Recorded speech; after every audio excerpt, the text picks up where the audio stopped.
Hello guys, this is Rohit and you are watching mister खलोका। तो आज के वीडियो में हम देखने जा रहे हैं NIACL ऑफिसर मतलब ही NIACL एडमिनिस्ट्रेटिव ऑफिसर की सैलरी स्लिप।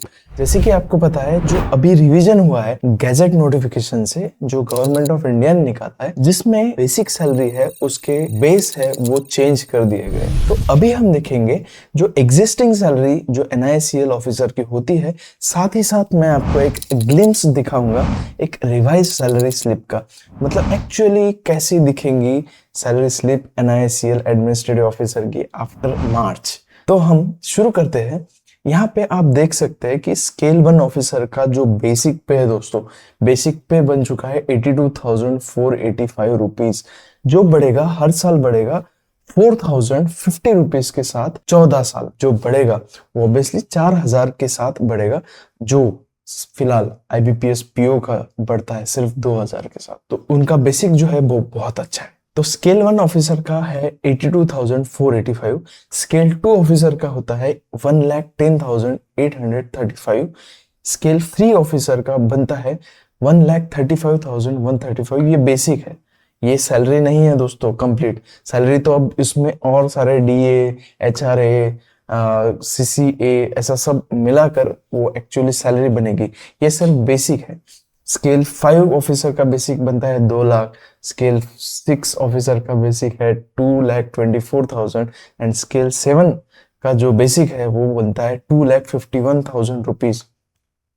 तो हम देखेंगे इसके बाद में स्केल 1, ये पूरा रेट फिक्सेशन टेबल है जिसमें आप देख सकते हैं कि एग्जिस्टिंग जो पे स्केल जो बनती है स्केल 1 ऑफिसर की वो है 50,925, और अभी वो बढ़ के बड़ी हो चुकी है, जो है अभी 82,485 रुपीज, और हर साल वो 4,000 से बढ़ेगी 14 साल तक। फिर और आगे जो बढ़ेगी वो 4,390 के हिसाब से बढ़ेगी। ठीक है, तो ये पूरा हो गया है बेसिक ऑफ स्केल 1 ऑफिसर। ये स्केल 2 ऑफिसर का बेसिक चार्ट है जो रिवाइज्ड आप देख सकते हैं, और स्केल 3 एंड अबव। तो उसके बाद में हम देखेंगे ये जो सैलरी स्लिप मैंने आपके लिए लाई है वो मेरे दोस्त की है। उसको मैंने ऑब्वियसली कांटेक्ट किया और फिर उससे पूछा कि भाई तेरी सैलरी स्लिप दे दे। तो उसने खास तौर पे हमारा चैनल देखने के बाद खुश होके उसने खुद से सैलरी दी है। तो हम उसका बेसिक पे जानेंगे। बेसिक पे है दोस्तों 50,925 रुपीज। उस पे जो DA बनता है वो है 33,692 रुपीज।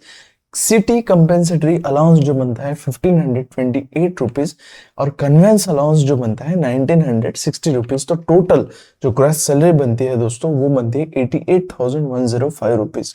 और उसके बाद में हम कुछ डिडक्शंस देखेंगे। क्वार्टर रेंट का जो कटता है वो 255 रुपीज। मेडिक्लेम जो हर एम्प्लॉय का NIACL निकालता है वो 690 रुपीज, और उस पर GST 124। NPS जो डिडक्शन मेन डिडक्शन है जो 10% of your basic plus DA होता है। तो बेसिक इनका 50,900 प्लस 33,000, इसकी एडिशन करके उसके 10% जो बनेगा वो अपना NPS का कॉन्ट्रीब्यूशन रहेगा 8462 रुपीज। और PT का कटता है और JPA प्रीमियम इनका कटता है 220 टोटल मिला के। तो टोटल डिडक्शन हुए दोस्तों 9,751.72 रुपीज। और फिर उसके बाद हम देखेंगे उनकी नेट पे जो बनती है वो बनती है 78,351 रुपीज। जैसे ही कोई NIACL ऑफिसर आज की डेट में ज्वाइन कर रहा है उसे मिलेगा 78,000 इन हैंड। पर जैसे कि आपको पता है अभी हो चुका है वेज रिवीजन, और वेज रिवीजन में क्या होता है कि हमारी जो सैलरी है 5-5 साल में बढ़ती है, और जो अभी हो चुका है 82,000 जो बेसिक है उसके हिसाब से मैंने आपके लिए एक सैलरी स्लिप बनाई है जो आपको देखने को मिलेगी ऑब्वियसली मार्च के बाद, जैसे ही उनकी एक्चुअल सैलरी क्रेडिट। पर ये हम जो देखने जा रहे हैं अभी वो उसका ग्लिम्स है कि ऐसे कुछ दिखेगी वो सैलरी। तो वो प्रोजेक्टेड सैलरी हमारी दिखेगी कुछ इस तरह से। तो दोस्तों यहाँ पे इनका जो बेसिक बनेगा वो बनेगा 82,485। DA जो अभी LIC का 15% चल रहा है, तो 15% के हिसाब से जो निकलता है DA इनका, जो हमने प्रोजेक्टेड निकाला है जो 12,372 रुपीज। फिर उस पर सीसीए जो बनेगा 3300 रुपीज, ट्रांसपोर्ट अलाउंस बढ़ेगा वो भी 3300 रुपीज, और एचआरए जो बनेगा 10% जो इसको इनको मिलेगा 8248 रुपीज। इसमें देखिए एचआरए आप ले सकते हैं, नहीं तो लीज्ड अकोमोडेशन ले सकते हैं। तो इसमें हमने कंसिडर किया है ये प्रोजेक्टेड सैलरी में कि इन्होंने एचआरए ले लिया, तो ये जो है ये ग्रॉस सैलरी बनेगी इनकी 1,09,700 रुपीज। तो इसमें जो डिडक्शन मैंने एक ही कंसिडर किया है, ऑब्वियसली एनपीएस डिडक्शन कंसिडर कर लिया, तो वो 9,485 रुपीज जो डिडक्शन बनेगा, ठीक है। इसके बाद जो नेट सैलरी इनको मिलेगी 1,02,000 रुपए। इसमें हो सकता है इनके जो जीपीएस सॉरी ये जो कंट्रीब्यूशन इसके पहले हमने देखे उसमें और 2,000-3,000 कम हो जाएंगे डिडक्शन में, तो ऑब्वियसली इन हैंड उनकी सैलरी आएंगे 97 to 98,000 के आसपास, जो उनकी नेट सैलरी उनके बैंक अकाउंट में क्रेडिट होगी। तो इसके बाद देखेंगे हम सीसीए का कंपोनेंट। सीसीए में क्या होता है, सिटी कंपनसेटरी अलाउंस, मतलब आप सिटी में रहते हैं तो उसके लिए आपको सीसीए मिलता है। तो इसमें जो दिया गया है मुंबई मेट्रो सिटीज, ये जो सभी दी है, नवी मुंबई, कोलकाता, न्यू मुंबई, तो यहाँ पे जो बनेगा 3% ऑफ बेसिक पे आपको सीसीए मिलेगा, subject to maximum of 300 per month. 300 per month के हिसाब से, मतलब 3300 मैक्सिमम सीलिंग है इसकी। वैसे ही आपको 12 लाख के ऊपर अगर सिटी की पॉपुलेशन होगी तो वहां पे 2.5% मिलेगा। मैक्सिमम सीलिंग इसकी 3,100 रुपीज है। स्केल 2 जहाँ पे 5 लाख से लेकर 12 लाख के बीच में पॉपुलेशन हो तो वहां पे आपको 2% आपको सीसीए मिलेगा, और वो 24 मैक्सिमम सीलिंग जो उसकी 24 रहेगी। और क्लास सी सिटीज में ऑब्वियसली आपको कुछ भी नहीं मिलेगा, नील रहेगा। उसके बाद हम देखेंगे दोस्तों ट्रांसपोर्ट अलाउंस। ट्रांसपोर्ट अलाउंस जो मिलता है आपको वो सभी ऑफिसर को यहाँ पे दिया गया है कि उनको 3,300 रुपीज ट्रांसपोर्ट अलाउंस मिलेगा। तो ठीक है, ये 3,300 रुपीज ट्रांसपोर्ट अलाउंस मिलेगा। उसके बाद देखेंगे house rent allowance. House rent allowance Navi Mumbai में आपको 10% ऑफ योर बेसिक मिलेगा, और 13,000 रुपीज मैक्सिमम उसकी सीलिंग रहेगी। सिटी जो ये जो सेकंड नंबर पे दिया गया है वहां पे 12 लाख से एक्सीडिंग अगर पॉपुलेशन हो तो वहां पे 8% आपको एचआरए मिलेगा, और वो मैक्सिमम सीलिंग उसकी 11,000 रुपीज है। और फिर अदर प्लेसेस ये सब छोड़ के आपको वहां पे 7% ऑफ योर बेसिक पे मिलेगा, ठीक है। उसके बाद देखेंगे फिक्स्ड पर्सनल अलाउंस। ये मुझे थोड़ा सा एनआईसीएल में जो काम कर रहे हैं हमारे दोस्त, प्लीज हमें समझाइए कि ये फिक्स्ड पर्सनल अलाउंस एक्चुअली क्या होता है। अब देखिए अगर हम कंपेयर करें एलआईसी में स्पेशल ग्रेड अलाउंस मिलता है। स्पेशल ग्रेड अलाउंस में उनका क्या होता है कि मान लीजिए उनकी सैलरी में हर स्केल का एक स्पेसिफिक ग्रेड अलाउंस फिक्स्ड है। जैसे कि स्केल 1 जो रहेगा AAO, उसका 8900 उनको जो ग्रेड अलाउंस है वो फिक्स मिलता है।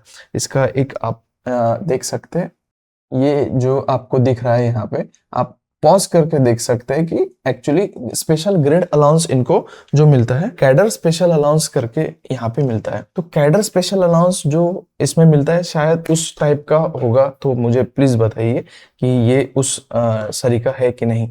तो यहाँ पे अगर एलआईसी में देखेंगे तो एएओ को 8900 rupees fixed special grade pay allowance मिलता है। एडमिनिस्ट्रेटिव ऑफिसर को मिलता है 11,900 रुपीज। असिस्टेंट डिविजनल मैनेजर को मिलता है 14,900 पर मंथ होता है। ये जोनल मैनेजर तक जाता है 26,700 रुपीज। पर ये फिक्स्ड कंपोनेंट है। अभी यही हम बैंकिंग के साथ अगर कंपेयर करें तो बैंकिंग में स्पेशल अलाउंस जो मिलता है आपको वो परसेंटेज वाइज मिलता है। आपका जितना बेसिक बनेगा उसके हिसाब से आपको ग्रेड अलाउंस मिलेगा, मतलब स्पेशल अलाउंस बैंकिंग में मिलता है। ये यहाँ पे हमने चार्ट भी लगाया है कि स्केल 1 ऑफिसर को special allowance 26.5% of the DA मिलता है। स्केल 2-3 में 28.30 मिलता है, और स्केल उसके ऊपर जैसे जैसे जाएंगे आप उसके हिसाब से। अब यहाँ पे फर्क कैसे आएगा दोस्तों, एलआईसी में जो मिल रहा है आपको AAO को 8900 ये फिक्स्ड है। यही बैंक में क्या होता है कि जैसी आपकी मान लीजिए 48,480 से आपका बेसिक शुरू होता है, तो 48,480 का आपको 26.5% मिलेगा। 26.5%। आपकी अगर सैलरी 50,000 मतलब बेसिक जैसे आपका बढ़ेगा 50,480, तो उस पर 26.5% मिलेगा। उसके आगे जाएंगे 52, मतलब उसके अगले साल 52,480 होगा आपका बेसिक पे, तो वहां पे आपका उस पे 26.5% लगेगा। पर यहाँ पे इंश्योरेंस सेक्टर में ये जो है फिक्स्ड है, ये इसमें आपका जैसे जैसे ईयरली इंक्रीमेंट लगता है उसके हिसाब से ये बढ़ेगा या कम नहीं होगा।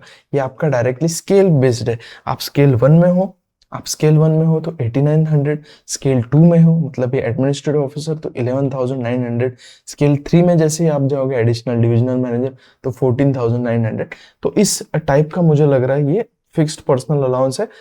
सॉरी अगर मैं, माफ कर दीजिए गलत हो गया तो आप मुझे नीचे यहाँ पे सही से बता सकते हैं।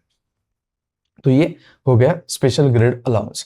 और फिर जाएंगे हम यहाँ पे टेक्निकल क्वालिफिकेशन। अब क्या होता है, मान लीजिए आप बैंक में हैं, यहाँ पे आप जैसे ही जेआईबी और सीआईबी की एग्जाम देंगे तो आपको बेसिक में एडिशन होगा। जैसे ही जेआईबी आप क्लियर करोगे तो बेसिक में एक इंक्रीमेंट लगता है।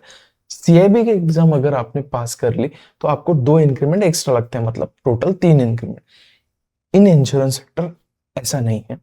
इंश्योरेंस सेक्टर में आप जैसे लाइसेंशिएट एग्जाम, इनके 3 एग्जाम है, लाइसेंशिएट, एसोसिएटशिप और फिर बाद में फेलोशिप। तो लाइसेंशिएट जैसे निकालते हैं आप तो आपको 800 सैलरी में डायरेक्ट ऐड होके मिलता है, ना कि बेसिक पे में ऐड होता है। तो ये लाइसेंशिएट आपको अलग से 800 रुपये मिलेंगे। एसोसिएटशिप आपने अगर पास कर ली तो आपको 3200 अलग से सैलरी स्लिप में आप कंपोनेंट आता है कि एसोसिएटशिप मतलब कोई स्पेशल ग्रेड पे और एग्जाम कुछ लिख के आता है तो उसमें 3200 मिलेगा।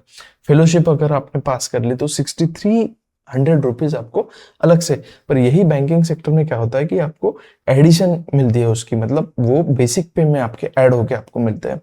तो इतना ये फर्क है।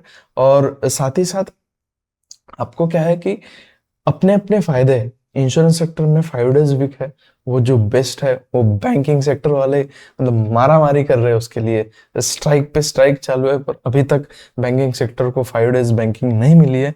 इंश्योरेंस सेक्टर में आप अगर जाते हो आपको डायरेक्टली गए बराबर आपको 5 days मिल जाएंगे। और तो साथ ही साथ इतना अच्छा बेसिक यार, तो फिर जन्नत ही जन्नत मिले हो जाएगी। साथ ही साथ इनको जो रिएम्बर्समेंट न्यूज़पेपर का मिलता है वो स्केल 3 ऑफिसर तक के 400 पर मंथ मिलता है। 400 पर मंथ, ठीक है। बैंक में 175 रुपीज 200 मैक्सिमम जाता है न्यूज़पेपर अलाउंस। ऑब्वियसली बैंकिंग में और सारे अलग अलग अलाउंसेस मिलते हैं आपको। यहाँ पे थोड़े से मैंने जितना स्टडी किया इंश्योरेंस सेक्टर का, मैंने मेरे दोस्तों को पूछा, मेरे कॉलोनी में एक सर रहते हैं उनसे पूछा, एनआईसीएल, वो भी एओ है, तो उन्होंने भी बताया कि इंश्योरेंस सेक्टर में थोड़े से जो अलाउंसेस है बैंकिंग के कंपेरिजन में कम है। पर उनका जो मतलब वर्क कल्चर है वो बहुत सही है, बहुत टेंशन फ्री वर्क कल्चर है और बहुत अच्छी सैलरी भी एनआईसीएल या कोई भी इंश्योरेंस सेक्टर आपको देता है। यहाँ पे 400 पर मंथ उनको जो मिल रहा है वो न्यूज़पेपर, ये आप क्वार्टरली क्लेम कर सकते हो। और फिर स्केल 4-5 में मिलता है 800 और फिर उसके आगे आपको 1000 पर मंथ न्यूज़पेपर के लिए मिल रहा है। दोस्तों न्यूज़पेपर के लिए 1000 रुपए, 1000 के न्यूज़पेपर भी आदमी नहीं पढ़ेगा ऑब्वियसली। तो लीस्ट अकोमोडेशन, जैसे कि ये सैलरी जिस सर की है उनका जो लीस्ट अकोमोडेशन है वो है 35,000 रुपीज इन मुंबई। मोबाइल जो उनका रिम्बर्समेंट मिलता है वो मिलता है 300 रुपीज। साथ ही साथ हम अगर कंपेयर करें तो मोबाइल रिम्बर्समेंट हमें बैंकिंग में थोड़ा ज्यादा मिलता है।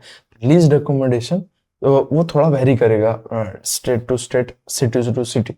फिर मेडिकल रिइम्बर्समेंट जो मिलता है वहाँ यहाँ पे 19,600 रुपीज जो मोबाइल रिइम्बर्समेंट है। बैंकिंग में जो मिलता है 13,000 रुपीज जो हमें बैंक में मेडिकल रिइम्बर्समेंट मिलता है। ब्रीफ केस अलाउंस जो मिलता है यहाँ पे 2,000 रुपीज एवरी 3 ईयर्स। यही बैंकिंग में 1,800 रुपीज आपको पर ईयर मिलता है brief case allowance. Festival advance जो मिलता है यहाँ पे 50,000 रुपीज ऑब्वियसली बैंकिंग में मिलता है ये, और ये इक्वल इंस्टॉलमेंट में आपको 10 महीनों में पे करना होता है और वो भी इंटरेस्ट फ्री। एलटीसी बैंक और यहाँ पे एलटीसी में एक फर्क ऐसा है कि यहाँ पे 4500 किलोमीटर आप जाना आना कर सकते हैं, ठीक है। और उसका सेकेंड एसी का टिकट के पैसे आपको सीधे सीधे आपकी ऑर्गेनाइजेशन क्रेडिट करती है। वही बैंक में क्या होता है, आपको डायरेक्ट कुछ पर्टिकुलर फिक्स्ड अमाउंट ही मिलती है, ठीक है। यहाँ पे अगर सेकंड एसी की टिकट महंगी भी हुई तो वो डायरेक्टली उतने हिसाब से रिम्बर्स आपको होगी, पर बैंकिंग में जो फिक्स्ड कंपोनेंट है वो ही आपको मिलेगा। मतलब होता सेम ही है, कोई ज्यादा अंतर नहीं, वहां पे भी अच्छा है, यहाँ पे भी अच्छा है, आप दोनों इधर अच्छा ही क्लेम करेंगे। पीएल एनकैशमेंट, यहाँ पे पीएल एनकैशमेंट हर 2 साल में आपको एक बार होती है क्रेडिट, वो भी 15 डेज की। बैंकिंग सेक्टर में आपको पीएल एनकैशमेंट जो होती है हर 2 साल में 15 डेज की होती है। साथ ही साथ आप पीएल 5 दिन की भी हर साल क्लेम कर सकते हो in addition to that 15 days, ठीक है। तो ये प्रिविलेज लीव। ये टेक्निकल अलाउंस जो मैंने अभी आपको लाइसेंशिएट, एसोसिएटशिप और फेलोशिप का बताया, तो वो अब तक के एनआईएससीएल के स्केल 1 ऑफिसर को नहीं मिलता था। अभी इसी साल 2025 में वो ऐड हुआ है, मतलब पिछले साल, तो वहां से अभी उनको जो टेक्निकल अलाउंस ये मिलना शुरू हो चुका है। 800 स्केल 1, मतलब ये जैसे ही आप लाइसेंशिएट एग्जाम है वो निकालेंगे, फिर एसोसिएटशिप 3200 और फिर फेलोशिप जो कुछ है उसमें 6300 रुपीज आपको मिलते हैं। फिर हम देखेंगे मेन बात, बैंक में सुकून नाम की चीज बिल्कुल नहीं है दोस्तों। बैंक में बहुत ज्यादा काम है, इंश्योरेंस सेक्टर में भी है, पर एज कंपेयर टू बैंकिंग बहुत कम और बहुत रिलैक्स है। ऊपर से 5 डेज वीक, और यहाँ पे जो सुकून है, आहा, सुकून जो इंश्योरेंस सेक्टर में, मेरे दोस्त बहुत सारे इंश्योरेंस सेक्टर में हैं, वो मुझे बताते हैं कि यहाँ पे काम है, पर काम का टाइम फिक्स है, उस हिसाब से काम होगा और अच्छा होगा। ऐसा नहीं कि काम में कुछ कटौती हो रही है या कुछ, काम अच्छा हो रहा है, काम बहुत मतलब कम टाइम में अच्छा काम हो रहा है। और 5 डेज वीक का एक जो सुकून है, मेरे खुद के पिताजी एलआईसी में काम करते हैं, तो मुझे पता है कि वो सेकंड सैटरडे, फोर्थ सैटरडे, मतलब मतलब सभी सैटरडे ऑब्वियसली घर पे है, और मैं जाता हूँ तो वो मुझ पे थोड़ा हंसते भी है कभी कभी। तो कैसा है कि जो 5 डेज वीक का जो आनंद है वो कहीं नहीं है दोस्तों। तो होप, आशा करते हैं कि हमें भी बैंकिंग में 5 डेज वीक मिलेगा। और ये पूरा वीडियो देखकर आपको जो महसूस होता है वो आप प्लीज कमेंट सेक्शन में बताइए। और साथ ही साथ स्केल 6 ऑफिसर की बैंक की सैलरी में लाऊंगा आपके लिए। हमारा 1000 का जो टारगेट है वो अगर कंप्लीट हो जाता है तो हम आपके लिए स्केल 6 ऑफिसर की सैलरी स्लिप लाएंगे। और यहाँ पे देखिए दोस्तों, ये तो हो गई, मैंने प्रोजेक्टेड सैलरी आपको दिखा दी। मैं अगले वीडियो में जैसे ही एनआईसीएल की एक्चुअल सैलरी आ जाएंगे, हम एक्चुअल सैलरी आपको दिखाएंगे कि एक्चुअल सैलरी एनआईसीएल की कितनी आने वाली है। एलआईसी की तो आपको पता ही है, एलआईसी की हम इस पे लाएंगे, इस चैनल पे लाएंगे। और साथ ही साथ हम एनआईसीएल की सैलरी स्लिप जल्द ही लाने वाले हैं, तो उसके लिए स्टे ट्यून्ड। जय हिंद, जय भारत।